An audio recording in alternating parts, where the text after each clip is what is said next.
You too can bring in a 100,000-pound creature, and that would be your whale, a company that could give you a deal that's 10 times to 20 times bigger than your current average sale. So think of it that way. It's a huge jump. It's not an incremental jump. But selling to big companies is very, very different from selling to small and mid-sized companies. When we work with our clients, the first thing we do is figure out what they have to sell, and then figure out the ideal customer profile for that product. What are the characteristics of companies that would use or could use that kind of product? I think you're not even pitching. When you first go in, you're just having a conversation and you're mostly listening. You give them the general idea of what it's about. Try to have something to offer, not a tangible thing, but tell them something they don't know. If you want to build a legitimate, profitable online business without shiny objects, without the hypey gimmicks, and without the stress and overwhelm, if you want to make more money without having to be present online all day, every day, pumping out content that nobody sees and hustling DMs to generate leads and sales, then this is the place for you.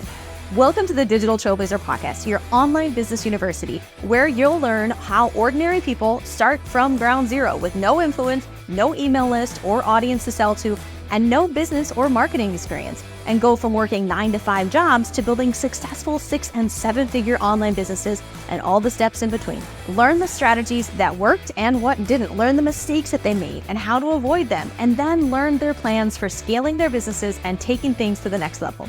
All so that you can build your business faster and easier and make more money without sacrificing the things that are important to you in your life. I'm your host, Leah Ray Getz, and with me is my husband, Todd. Now, let's get to it with today's guest. Welcome, Digital Trailblazers. We are here today with Barbara Weaver-Smith. We are super happy to have you with us, Barbara. Why don't you go ahead and say hi to the audience and let them know what you're about. Hi, everybody. I am Barbara Weaver-Smith from The Whale Hunters, and I am all about helping people sell bigger deals to bigger customers. Yes, and this is really why I wanted to have you on today, is because we specialize in like the B to C, B to small B kind of space for selling info products, but getting into those bigger organizations, there's a huge opportunity there, and I've heard more and more people wanting to get into it, but not yet figuring out how to. So I think this is a really helpful conversation. So before we get into all the details on how to do that, let's kind of back this train up a little bit. And where did this start for you?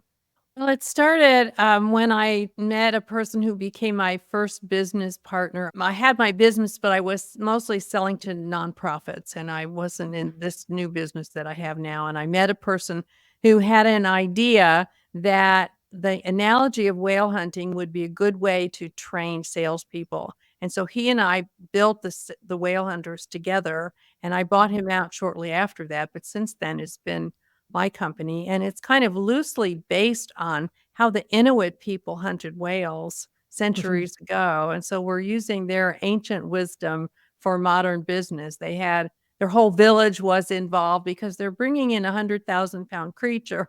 And so that's kind of the analogy that you too can bring in a 100,000-pound creature, and that would be your whale, a company that could give you a deal that's 10 times to 20 times bigger than your current average sale. So think of it that way. It's a huge jump. It's not an incremental jump. But selling to big companies is very, very different from selling to small and mid-sized companies. Yeah. And that's really why we wanted you here, because people will tell me that's what they want to do. And I'm like, we're not the folks to help you. Yeah. That's definitely a different space. So you were essentially doing this yourself within the nonprofit space, and then now have created, started teaching others how to land their whales. Exactly. Yes, that's what we do. Yeah, you bet. Awesome. So with this, I'm curious what kind of successes you've been able to create, both for yourself when you were doing this within the nonprofit space, but what has this also done for your clients?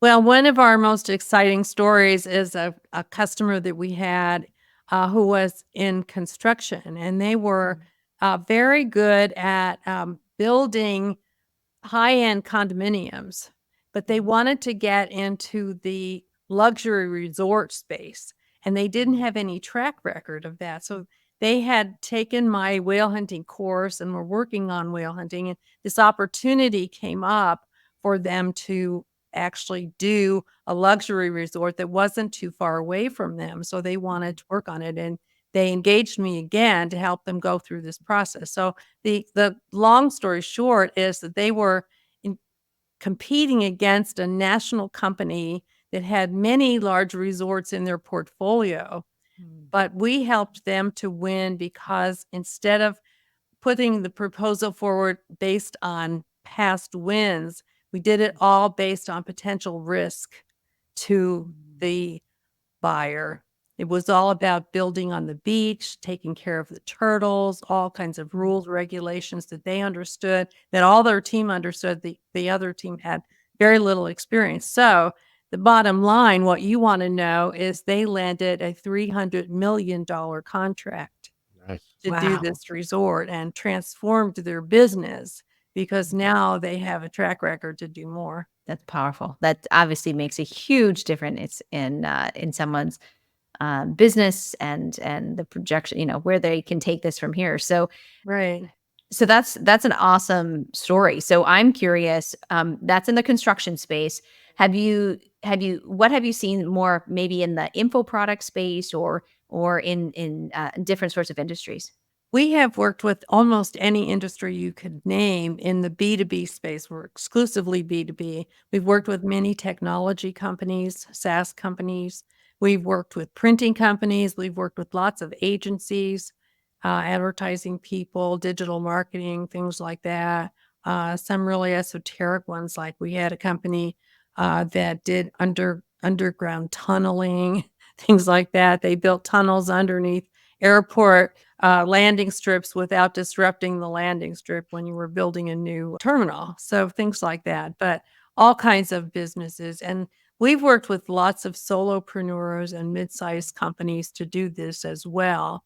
People who are trainers, consultants, in that space can do this also. So for people who are in that space, or they've got a online coaching program, course creators, consulting agencies, ad agencies, social media marketing agencies, what types of organizations could they possibly get into? And I think we'd like to go more in depth into Sure. that route, because Mhm. sometimes you might have to restructure your class or restructure your course to get into something Yeah. like that. But let's go into more detail about that and how that works. First, you need to decide what you have to sell that a big company can use. So, if you sell training, if you sell coaching, executive coaching, most things that you sell could be put into a format that a large company would use. So, when we work with our clients, first thing we do is figure out what they have to sell and then figure out the ideal customer profile for that product. What are the characteristics of companies that would use or could use that kind of product?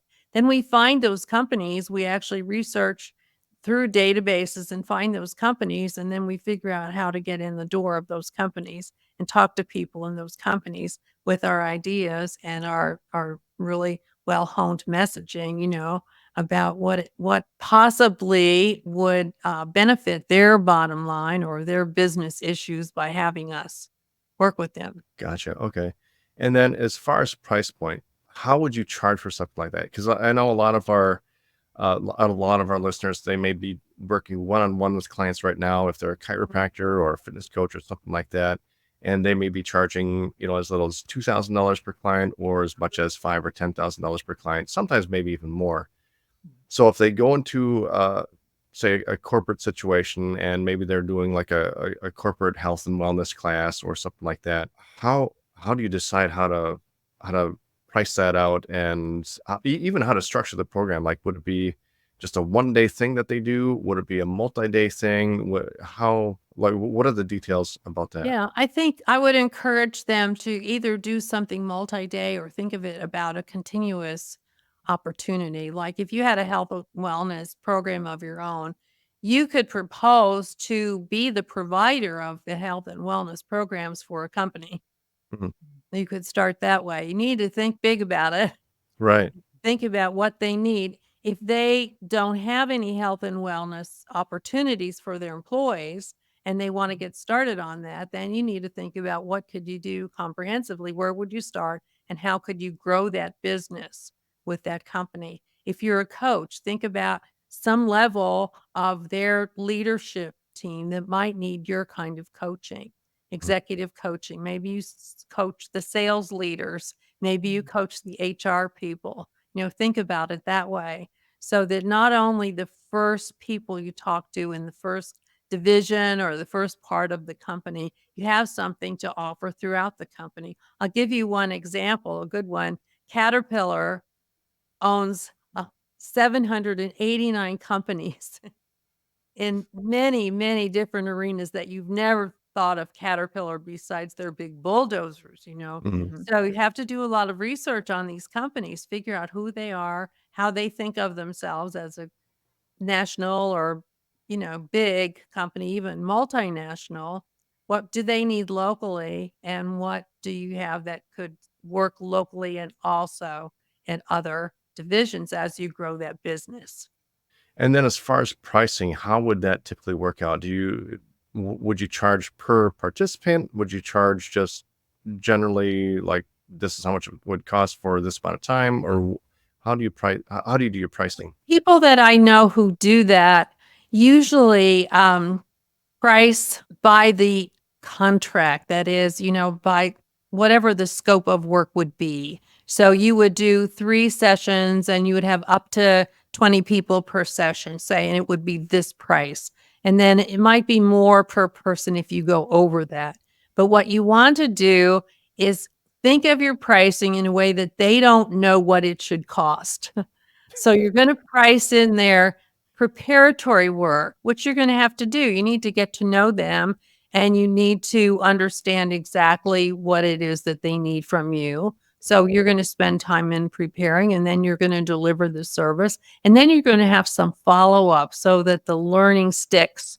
Whether you have online programs to follow up, which I just built for my company after all these years, built an online, essentially a follow up, and then take it from there. I used to work for quite a few years with a person called the strategic coach, Dan Sullivan, Mhm. who's a Mhm. coach of entrepreneurs all over the world. And Dan Sullivan's theory of pricing is scary plus 20%. And he means it's scary to you and it's scary to your customer. So you really have to start thinking bigger in terms of what you are worth and not think about what you're worth per the hour. I always like to say to people, I have some hours that are priceless and I have some hours that are worthless. So I'm not charging you by the hour. This is the deal. Awesome. So I think a lot of folks, if they can kind of comprehend how their offer could translate to a corporate setting, um, their probably their next biggest struggle is how to actually start those conversations and get to people who make buying decisions, right? And Right. how to even figure out any of that stuff Yeah, to start the sales conversation. So, exactly. what does that really look like for folks? Well, the first place to start looking for people who can buy what you sell is LinkedIn.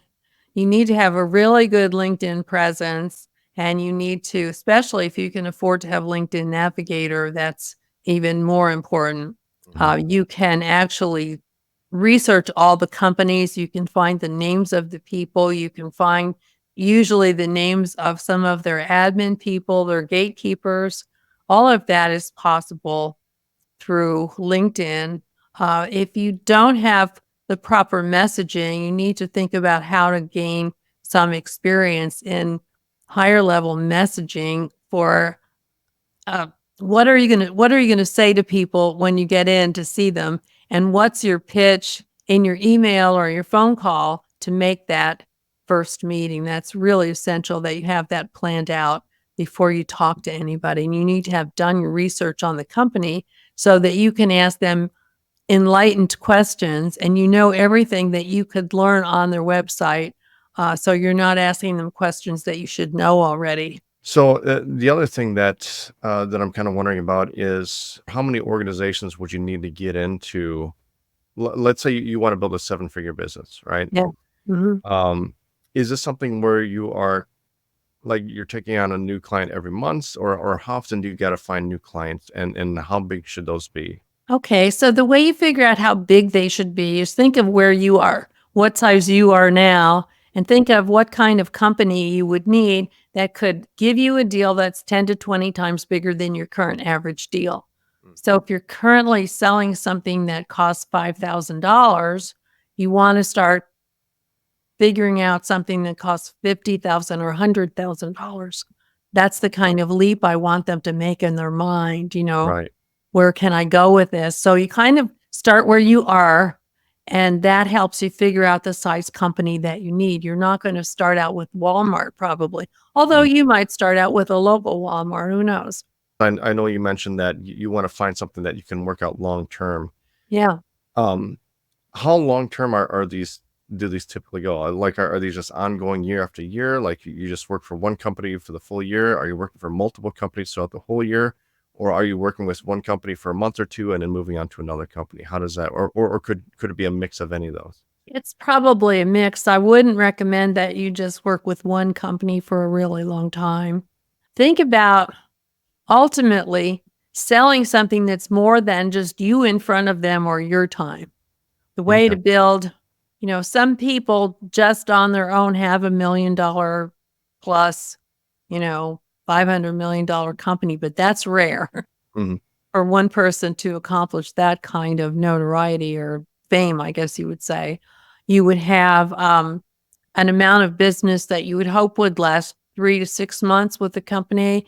Okay. Ideally, you'd have a company that you could keep going back to them with, even with the same thing, to different parts of that company if you're willing to travel, or if Mhm. you're doing it virtually or online. And then when you can handle that, you go on to the next one and you hope you're not losing the first one. So as you build your business, you build your portfolio. And of course, then you bring more people on to help you. That's why I encourage you not to make it just about you.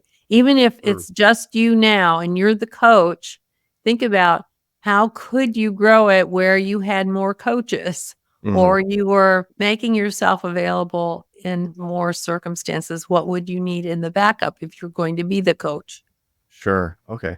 So you wanna scale a business, think about scaling a business from where you are now. Gotcha. All right. So then I guess the other part of the question is, if you're finding ways to remove yourself from the equation so you can scale, could you also do that? And I'm assuming the answer is yes, but Yeah. could you also just make this like a fully digital or do it yourself type of thing where you just like pre-record all the lessons, and people are just logging into a membership site and they're basically going through an online course? Could you do it that way? Yeah. Yes, you absolutely could, and I think, the best way you could do that is to get someone to pay you to do it. Mm. That you go in as yourself and you do whatever you do, and then you offer this additional variety that they could use to reach lots more people in their company, for example, Mhm. if it's a coaching or training program, and you sell them something that you don't quite have yet, but you have the whole plan for what it's going to be, how long it's going to take you to build it, or, do some part of it, offer to build them a course, then offer to build them a catalog of courses, then offer to build them a university. I Gotcha. have a friend, Lisa Dennis, who wrote a book called Value Propositions That Sell, which I highly recommend to your audience. It's Mm. all about how to create your value proposition to get more money for it. Lisa just created an academy for people who want to learn more about value propositions that sell. So she started with just talking to people about this in her regular marketing consulting. And then she wrote the book, and then she built the academy around it. So she has always worked with huge corporations, even as a solo marketing and sales consultant. And so if you do something like that where you're just pre-recording everything, it's basically an online course that they have access to. Mhm. Are you charging just a one-time fee for that access, or is it like a monthly membership for the organization, or is it a monthly Mhm. membership per user in the organization, or something like that? Yeah, I think there are a variety of ways to do it, but the best way, the safest way, and the way you're going to make the most recurring revenue is to do it as a subscription service. and charge X amount of dollars per person or per company, however you want to do that. You can do it differently for different people. Some Mhm. companies, if they have a huge internal training team, there may be just one piece that they want from you. They want to Mhm. license whatever you have. So you work out that at a high price. Other companies may want you to create something special for them. Others may want to get into what you've created for other companies as well. For example, in my online program, the Whale Hunters Institute, when companies bring multiple people into it, they can have a private group and a private discussion forum Mhm. inside the larger institute. Mhm. So they can have personalized to them, plus they can interact with other people if they want to, and they get access to everything that's there. And I sell it as a subscription. To companies, I prefer to do it annually. To Mhm. individuals, I do it one by one. So it starts at $29 per person, and then it goes up to what I would charge, for companies Mhm. for different numbers of people. Gotcha. Okay. And so you're charging that on an annual basis, so it's per year or per month For subscription? companies, we're doing it most of them we're doing and then we're doing them annually or by the month, either what. And the same for individuals. They can do it annually and save money if they want to. So, there are a lot of different ways to price it. A lot of it depends on who you're working with and talking to people that are going to be your prospective customers and find out what they want, what they can use, what they need. Yeah, I think that's a great way to leverage your time is just taking what you do. If you're a coach or a consultant, if you can leverage your time by taking that and just putting it into an online course form where there's maybe you have to update it every now and then, but you're not having to actively work with people every single time.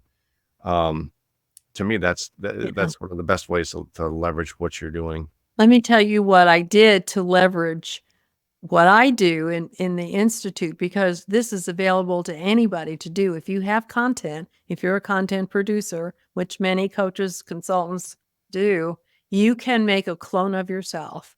I have a clone. It's called Barbara AI, and Barbara AI knows pretty much everything that I know about whale hunting. It knows all my books. It knows all my materials. It knows my website. It knows my institute, and it can carry on a conversation, a very interesting conversation with individuals who are members of the institute. And so Barbara AI can answer questions 24/7 about any of the training materials, offer advice about what to do next with a particular client. And so that scales me, you know, unimaginably, really. That Right. is not an expensive thing to do. It's entirely possible for solopreneurs, very small businesses to do that if you have content. If you don't have content, start building it now so you can make your clone.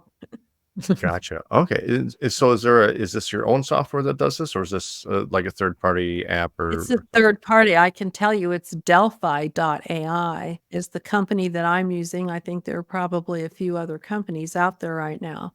It's entirely for people who have content Mhm. that they want to share, and they want to share more widely than they can do individually. So I feel like for online learning that I've taken it to a kind of transformational level by putting that clone in there, a digital clone. Now, right now, the clone is my voice and just kind of a little image of a, like noise on the Mhm. screen.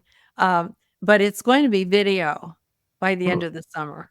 So wow. that's going to be transformative. Right. That'll be transformative. It won't be I don't want it to be the exact video of me. I want it to be a video of a clone of me. So a little kind of, Gotcha. different. Yeah. Edgy, Yeah. So that's really interesting. Having that AI clone of you. So training it in, you have to have your own content. Does that content have to be only of you, or could it be like, for example, like we record our coaching calls for replay, so Mhm. our clients Yeah, can access the replay later. yeah. So on those coaching calls, there's other people that are on the coaching call. Is the AI smart enough to understand you versus somebody else's voice, and could you use those coaching calls to program Absolutely. it? You can upload it can understand any kind of material that you upload. Videos, it can translate all of that. When it answers, you may have used ChatGPT or other you see what it's kind of typing an answer. And Yeah. Barbara AI does that. Barbara AI, when it's typing, gives you footnotes of where all that material is coming from if you want to double check it. So Wow. there's a verification. If it's speaking to you like you can talk to it as if you're talking on a phone, just Mhm. like we're talking now, you can talk to it. Speaks in my voice. So Right. you're not getting the footnoting kind of thing, but a lot of people, especially salespeople who I work with, Mhm. they would rather talk than type. So getting back to just even getting your foot in the door, how do you even identify who the decision maker is? Because I know I could look at LinkedIn and look at their personnel and who's there, but from the job titles, like I still wouldn't know who do I even need to contact? Like, Yeah. or is that the right person? Or Mhm. what job title am I looking for? Like, how would I even know who to contact? That's a very good question. And I would start by using LinkedIn. First of all, I would see if you know anyone in person or on LinkedIn who knows anyone in that company. Mm, And if you do, talk to that person and see what they can help you understand about the company, who's who. Maybe they have someone they could introduce you to, maybe not. We really like to look for warm introductions, and that's hard for solopreneurs. But right. use your network. I know you're all networked. Find out who knows who. Let everybody know I want to work with such and such a company. I don't really know who to talk to. Who do you know there? Who can you point me to? Other thing is look at LinkedIn. Think of all the people in that company who could be the buyer because they're probably going to be more than one decision maker. If you're selling training services, let me just use that example. The HR department buys a lot of training. The individual people, like if you do sales training or if you do marketing, the leaders, there's going to be a whole bunch of leaders at different levels, like directors and managers and vice presidents, et cetera. And so maybe you can't initially get into a vice president, but you can talk to a director or a manager, and then they can help you if they have an interest in what you're doing and they think it would be useful for other people in their company, either for training those people or for helping them learn to sell better or whatever. However, if you have a customer service program or you're a mystery shopper, things like that, that big companies use them all the time. They will always have a procurement division who's designed to buy things, but they typically buy what the end users want. So there's a leader or multiple leaders somewhere that could either be the users and or the buyers of your service. But don't worry about where you start. You can talk to multiple people. You don't have to worry about a hierarchy. They're not paying any attention to how you're working their hierarchy. You Mhm. know, Figure out a dozen people that you'd like to talk to. Get your message straight and email them and see if anybody responds. Connect with them on LinkedIn, send offer to them to subscribe to your newsletter, all kinds of things that you Okay. can do. It's not a one-time thing. That's my point. You can Right. talk to a number of people. Tell them frankly, you know, I was looking for a company like yours. Mhm. And so I decided to, see if you had an interest, and that's why I'm here to talk to you. And, that's the nutshell of it. It's not that simple. You need to have a message for them. Mhm. Your message could be, I really think you could use XYZ, and here's what it could do for you, and here's what it's done for some other people like you.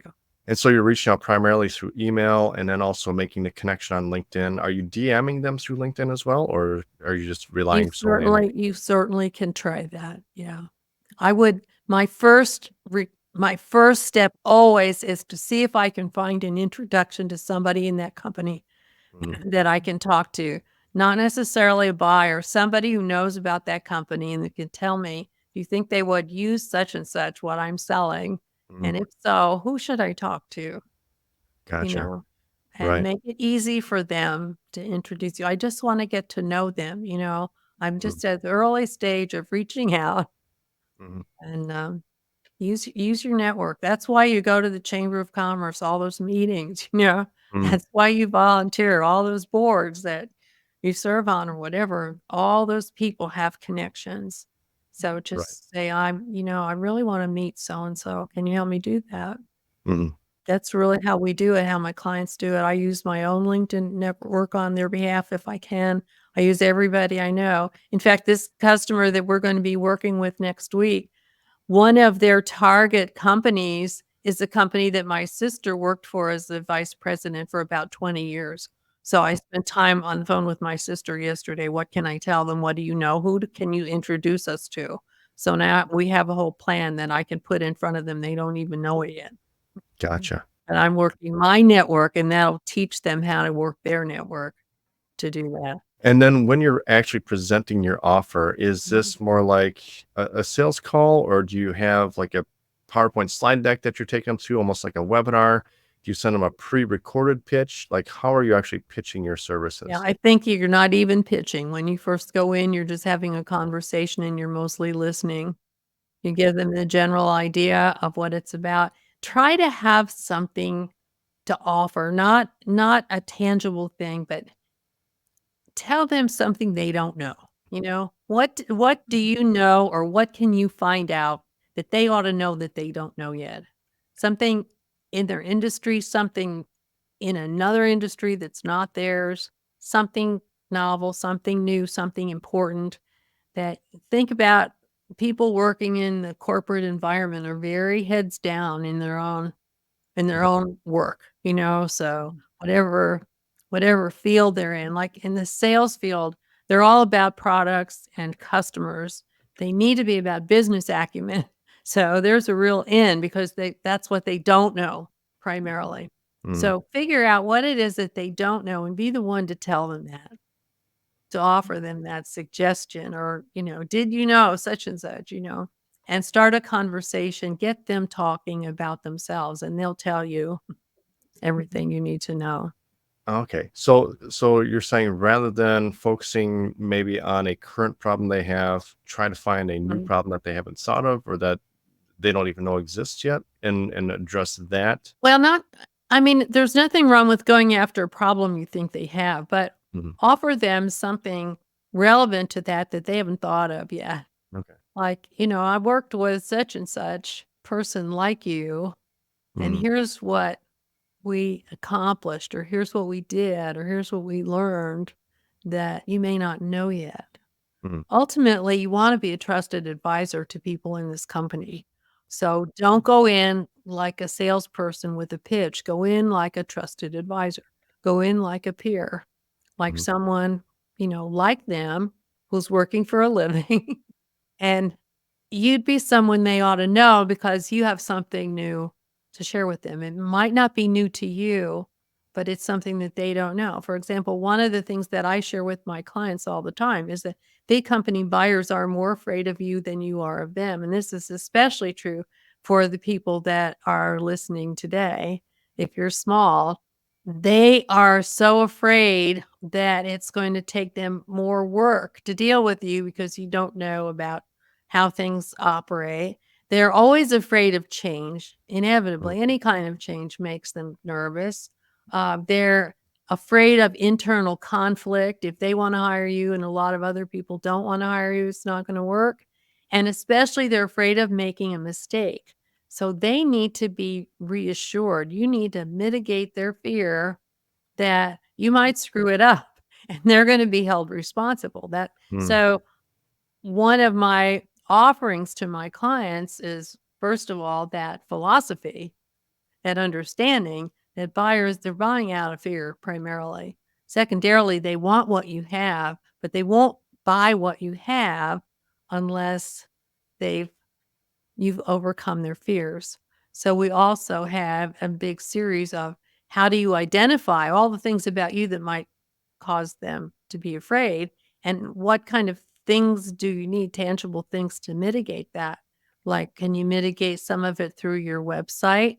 Can you mitigate some of it by explaining to them that or showing them a letter from your bank that says if you get this job, you'll have a line of credit of X amount of money, because understanding big companies aren't going to pay you for 90 or 120 days. They just don't. The people that you're talking to don't know that. They can't change it. They can't fix it. It's Mm, out of their hands entirely. So you just need to be prepared for that and to let them know that you've thought that through. You're prepared for that. You've got a line of credit to do this work. It really lowers their blood pressure, and it makes you look like someone who's paying attention, mhm. someone that they could trust to do the job and get it done properly. So things like that. Yeah, that's a really important point is when you get paid because, I mean, I know a lot of people in our industry, we expect to get paid first and then we deliver the service. Right. Yeah. But so Yeah. you're saying it could be 3 months after It after you invoice depends. A them? Or lot of them will not pay upfront. mhm, Even if they agree to pay upfront, it's gonna take 90 to 120 days to get that invoice paid. mm, So, you have to decide, are you gonna take this on faith, to get this job? Don't do it unless you're confident that they will pay you. You have some kind of a contract. That's another thing. It's probably gonna be their contract. It's mhm. probably not gonna be on your paper anymore. Have to learn to live with that.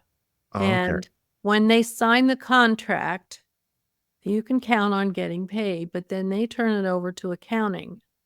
And Mm. accounting wants to float the money as long as they can. Mhm. That's just how they operate. So it's gonna take you longer than you ever expected. Now, if you're gonna get paid several installments, takes 120 days for the first one, but you're gonna get the next one in 30 days after that. So Mm. once you get going, it's a lot easier, but you need to be prepared for what might happen up front. Right. Gotcha. Okay. And then you said something about contracts. It's usually their contract, not yours? Yeah. They have lawyers that do the contracts, so it may not be exactly what you want. They're gonna want, obviously, a non-disclosure agreement. Mhm. They're gonna have a lot of legalese in their contract, most of which makes very little sense to you, or you don't have to bother with unless you don't perform all Mhm. the conditions under which they will take action if you don't complete what you promised to do. Right. So again, you know, when you start doing this, have your own attorney that you can have look over it before you sign it, and then be prepared to wait for the payment. Mhm. But ultimately, getting in to do bigger business with your first big company is the hardest. Once you do it, if like anything else, then it gets easier. You've learned a lot Right. about it. I Yeah. bet. Yeah. Another thing I would add, because this comes from my own experience, the Mhm. first really big client that I got, it was when I was with my first partner, and we had a number of people who were presenting this service, delivering this service to the customer. And I had a particular role in that, and other people had a role. And I knew the buyers pretty well from previous circumstances.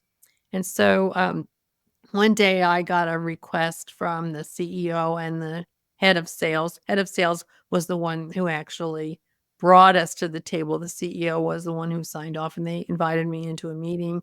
And after a little small talk, the CEO said, "Well, Barbara, I used to go to this school where the nun, Sister Agnes, was the one who was responsible for the student performance, and whenever I questioned anything, she always used to say, 'Well, George, just trust the process.'" And he says, "So, I'm not sure what's going on in my company right now. If you just tell me, 'George, trust the process,' I'll believe you, but I don't really think you have a process." So, obviously, I couldn't just tell him, "George, trust the process." Yeah. I was in big trouble because whatever it was that we were doing was not apparent to them what the big picture was. So we Mhm. spent a whole weekend filling out really like a Gantt chart, of what all it was we were doing. And we presented that Monday morning to them and to everybody else and got that under control. So that was just a huge mistake that almost upended the whole thing. So, think about not only what does it look like to you, but what does it look like to them? So Now we work on how to onboard a new customer. The other piece of that is from when they sign a contract to when the work gets done, it could be 30 days, maybe it's 2 months. You're working frantically. It's taking that whole 2 months to get ready to do this. You're not thinking about what they're thinking about. You're thinking about doing this thing. So in the meantime, they've spent this money and somebody's probably wondering, well, what's happening, Or if you have quite a few people working on it and you're working in a very big company and they have a number of people who are going to be involved, what's your plan to get all of them involved with all of you? Mhm. At one company, the first thing that happened was that this was an IT company. One of the IT people, not a lead person, just a regular IT person in a particular role, called an IT person at the customer company asking for access to all their data. And they went ballistic. Who are these people? What's going on? They didn't know that this service was being provided, and you hadn't provided a path, a map for the whole company. So I'm just suggesting these are things to think about. Not only how you get this business, but how you deliver this business in a way that they'll understand. And they use scope of work and detailed processes that can be written down so they can train new people. Everything's in a binder somewhere for them. Everything's a process. Mhm. So Awesome. you need to be prepared. Well, thank you so much, Barbara. This has been a really interesting conversation. So, for those who want to learn more about you, they want to start hunting some whales, where should they head? The best thing to do is find me at thewhalehunters.com or email me, Barbara, at thewhalehunters.com. I would be happy to hear from you, point you in the right direction, give you a free trial to try out Barbara AI and the Institute. Just say thank you so much for inviting me. You're very welcome. Thank you so much for being with us. Great. I enjoyed it. Thank you for having me. You've been listening to the Digital Trailblazer podcast. For show notes and information about today's guest, head to digitaltrailblazer.com. Now, if you love this episode, if you got some value, make sure you leave us a review and subscribe. And be sure to share this episode with anyone you know who could use help to build their business. Thank you for listening, and we'll see you next time.